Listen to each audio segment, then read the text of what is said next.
Hey guys, welcome to the newest video. Have a couple of things that I've thought about over this past weekend that have come up in different conversations, just different times, and just some things that happened over the weekend really that kind of just made me think. Um, Particularly, there's a lot of talk. I've rag on it a lot, right, with a lot of these self improvement topics and just the areas of focus that I feel like are just scapegoats. They're not really areas of focus that will better your life in the means of in the promises of what's being seen there, right? I think this form of thinking it leads you to stress out about things that aren't really that important in the grand scheme of everything, right? But I'm not really gonna get into like a nofap or semen retention topic or anything like that in this video.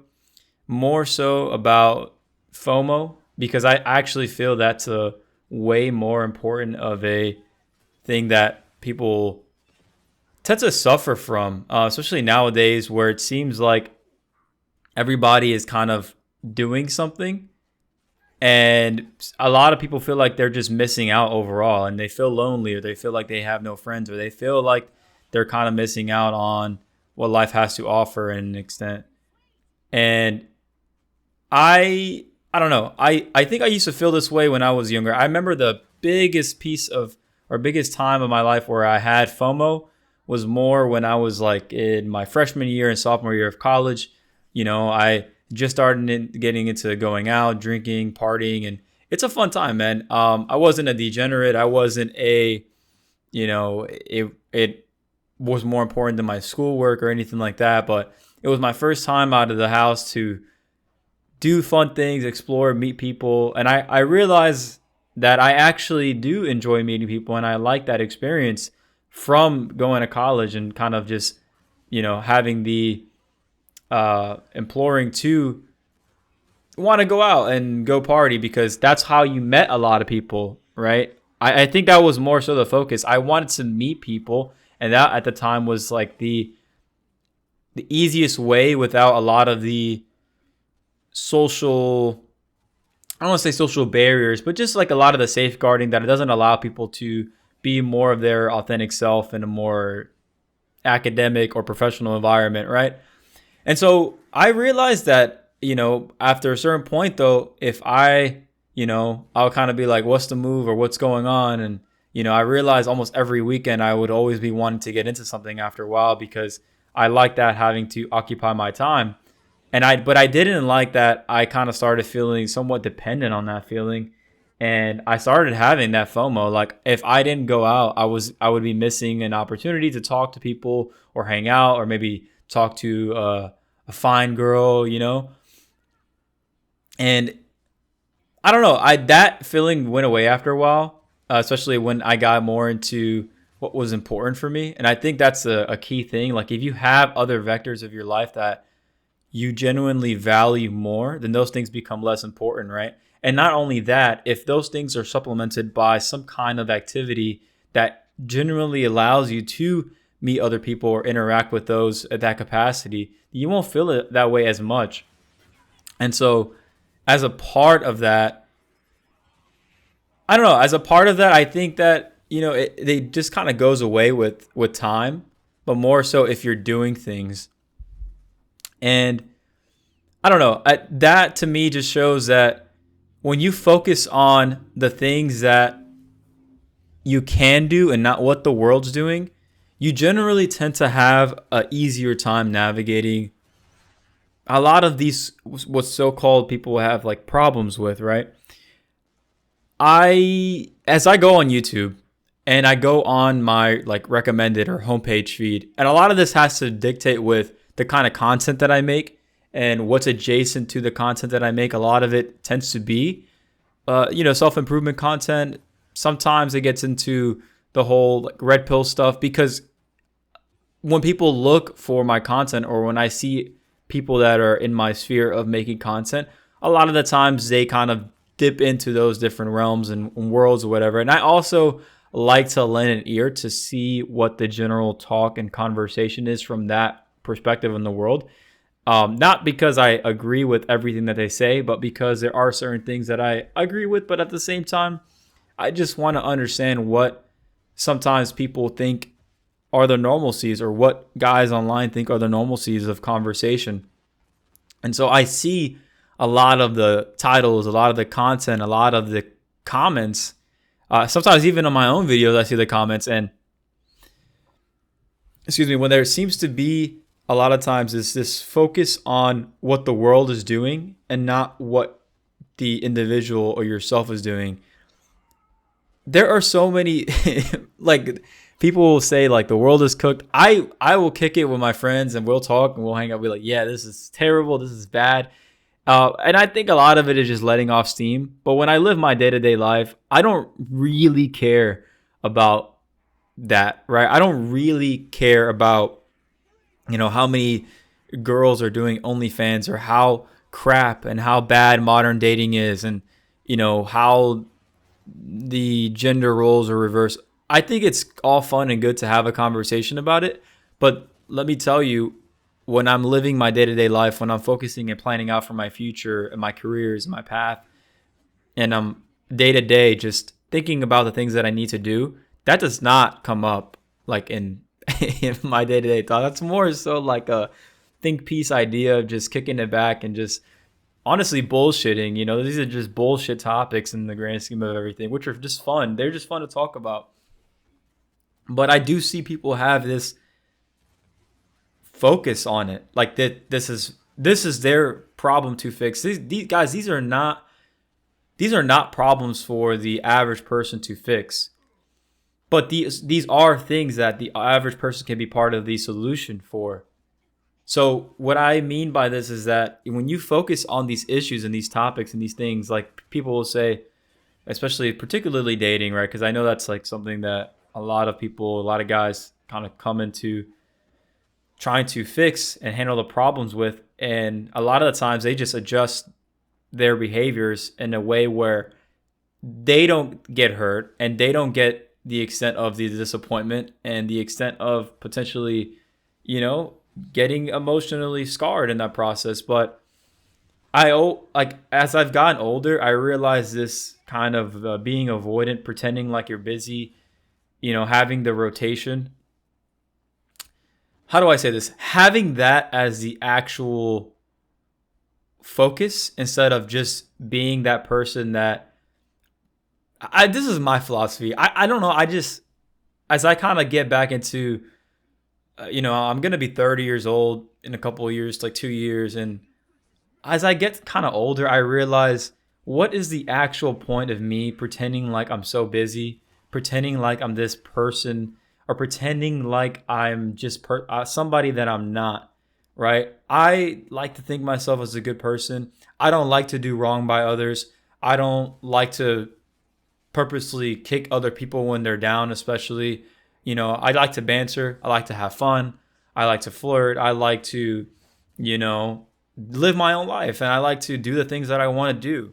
And I think that's where that part gets stretched for a lot of people, is that they like to stretch that and make it seem like, oh, okay, well, that makes it be that, oh, I can just act this way and then I'll attract these people. And it's like, dude, well, jobs, relationships, friends, family, you kind of dictate a lot of what happens in that, right? If you're somebody, and look, I'm not trying to say this, but if you're somebody that, takes time to text back a girl because you don't want to seem too desperate or too available or anything like that, and because you're trying to play this game of like, oh, let me not seem so, it's like, okay, fine, I get it. Nobody wants to seem that desperate. Nobody wants to seem like they're waiting for somebody to respond to them. But at the same time, if somebody texts me and I'm more than willing to respond and available at that time to respond, why wouldn't I just respond or reply, right? If I feel like I can talk, if I feel like I can reach out to this person or anything like that. And what I was trying to say earlier is that just because somebody has access to you doesn't mean you're dictated or have to respond. That's fine. I feel that way sometimes. I have people that text me or friends or whatever, and I just don't feel like responding in that moment because I don't know. I just don't feel like talking or whatever the case may be. I may be actually into something else. But if you do have a moment where somebody's texting you, and I don't know, I just feel like if you are somebody that doesn't text or doesn't like to text well, at the very least, you should at least let that other person know. Because as a guy, especially, dealing in a romantic pursuit with a woman, or even in your own family, because depending on where you're at, there is kind of an expectation for you to maybe not be the central leader, right? But you should have some kind of influence over the dynamics of how your family interacts, especially if it's missing that core piece. And if you can't be the one to adjust and communicate clearly, hey guys, just busy, or, I'm not one into texting, you could always reach out and call, whatever. Like, let's schedule some time, or let's do that instead, because I'm just not big on this. That's all that really has to be said and done. If the other person doesn't acknowledge that or doesn't want to, like, why, that's all that has to be said. I don't know what else. You're letting the person know where you're at. They need to know where you're at, and that's it. They can't do that, then bon voyage, sayonara, like, have fun. At that point, you've made it clear. But, at the same time, I know people that are busy that always, are pretty prompt and quick to respond. And I do see that in business as well. When it comes to business, if you're prompt and you're responsible, at a reasonable time, you tend to get things done more efficiently, better. You tend to have better relationships with people. That's something that I have seen in business. And maybe some of the arguments may be, oh, well, business and personal relationships don't transverse the same way. I'm like, business is a lot about relationships and the management thereof. So I don't know. I was just thinking about this the other day, and I thought about how a lot of my 20s were in this vindication of just texting and stuff. And I'm not somebody who likes to text. I think it's just the lowest means of communication in that sense. Like, it should be a way of exchanging information, maybe some small interactions back and forth, but it's I think I'm just maybe have PTSD, and I don't think a lot of people realize they have PTSD with the texting stuff, because it causes so much anxiety because of dating and because of expectations and waiting on information. Whereas we never used to really interact with people in that way for thousands of years, right? Probably the best or the most we would wait is maybe a letter, which would take weeks to months from people, right? But at that point, you're not really sitting there anticipating waiting hour by hour, moment by moment. So, guys, focus on being that person that you'd want to be or have in your life. And I kid you not, time over time, that'll start to happen. You'll start to actually influence other people to also act the same way, right? We're so focused on people, oh, everybody's doing this and that. It's just like, act that way. If these people want to act a certain way, they will come to realize eventually, damn, I did have somebody that was acting this way in my life, and I wasn't up to the ante there. And then it becomes the ball's in your court whether you choose to allow them back in, vice versa. And, and that same note, just because you can doesn't mean you have to, right? Like I mentioned earlier with the texting and stuff and all that stuff. If you don't feel like texting somebody, you don't have to text them. If you don't feel like calling somebody, you don't have to call them. But also understand that as a human being, I don't want to say you have a responsibility necessarily, but there is a level of, do you want to show somebody a certain type of respect, right? And I feel like people conflate that with just being too nice or being too walked around on.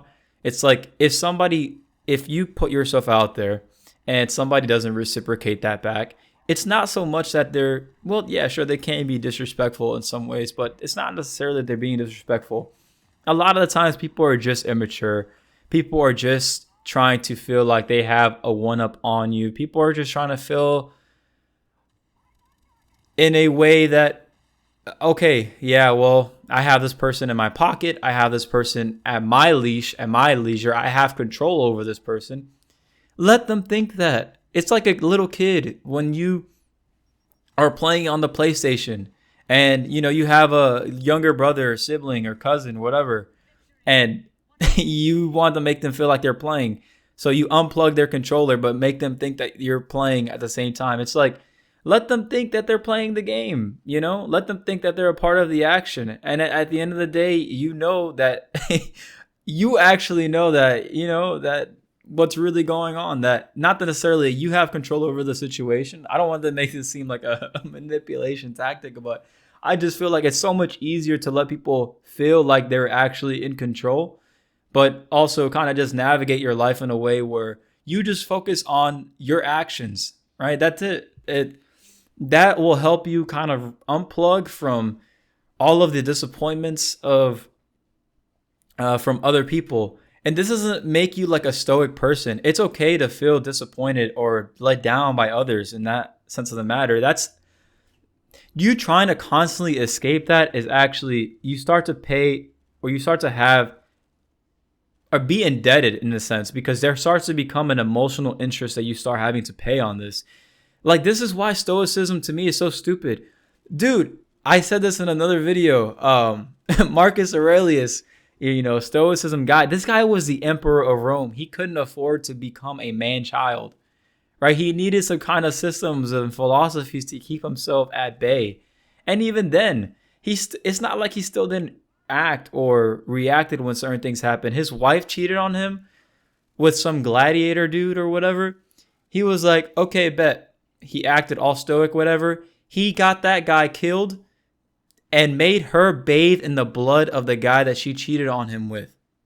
What? That is so like, there is still some kind of semblance of, no, I'm still a human being, and I will have, the chickens will come home to roost, or whatever the saying is, People are still human beings. They will act emotionally. You can have I don't want to say an emotional reaction, but you can have emotions and you can process the emotions, right? I notice that when it comes to big things and events happening in my life, and this is just something that I've adapted to, but in the moment, I've just had to have been like, suppress my emotions and act at that moment.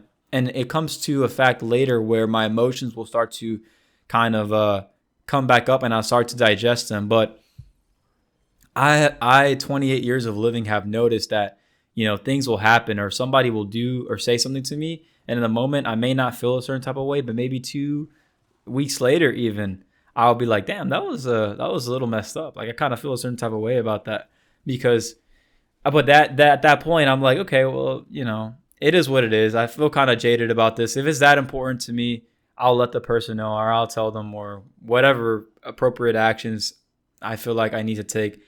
But what I won't do is act like a damn child, who didn't get what they wanted. Right? Nobody likes dealing with that person. I feel like we have enabled this kind of.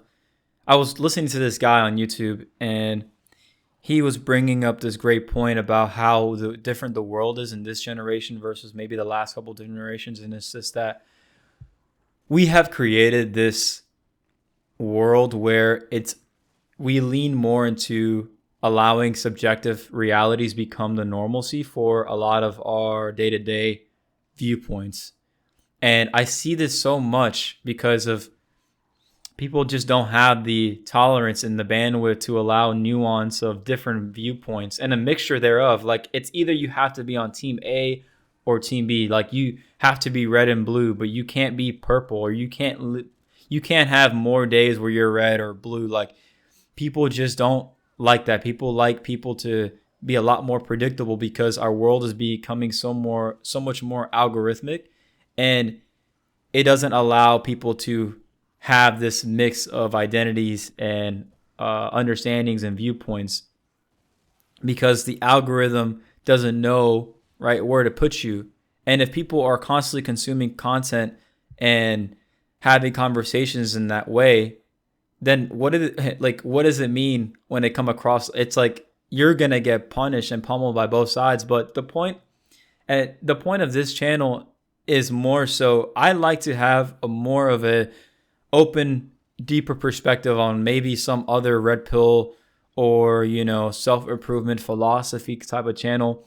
I think that life is not black and white. It's very much a spectrum of different things. And as you go through life, you understand that maybe a lot of the things that I used to think even 3 to 4 years ago, I don't even think anymore. And I also like to hear what my friends think and, digest the information that they say along with a lot of the anecdotal experiences that I have, and maybe combination of some scientific stuff, but I don't solely subscribe to just one outlet anymore. I have multiple means of information and, understanding of digestion of viewpoints and all that stuff.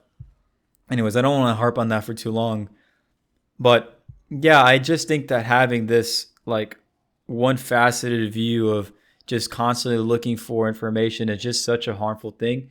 That's why I'm so much more like, just go in the field, just act, just see what happens. If I said this, I think in a couple of videos before, but if you want to be a guy that, acts a certain way and attracts certain people in your life, you have to become that person, right? If you want a girl that's emotionally mature, you have to be an emotionally mature person. If you want somebody who's in shape, you got to be in shape. If you want, a girl that treats herself with respect, you got to treat yourself with respect. A lot of these things will naturally help navigate to you to certain positions of your life.